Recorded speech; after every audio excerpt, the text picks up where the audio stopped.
magiging greedy ka, magiging mapagmataas ka. Yung sabi nga nila, yung mata pobre. Eh samantalang nung araw, pobre din siya. Nung nagkaroon siya, tumaas yung mata niya, naging mata pobre. Kaya dapat alam natin pangasiwaan yon. Laging itinuturo ng Biblia ang pangasiwa sa mga bagay na pinahihiram ng Diyos sa atin.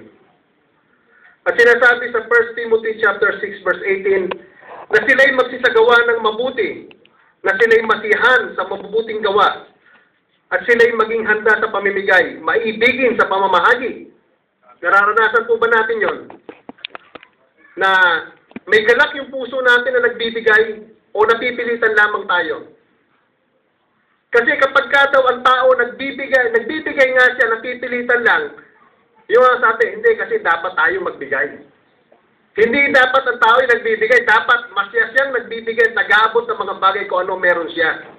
At hindi po totoo na sinasabi ng iba na saka na ako nagbibigay pagka nakaluwag ako. Alam niyo po ba na maging malaki o maliit ang ating kinikita?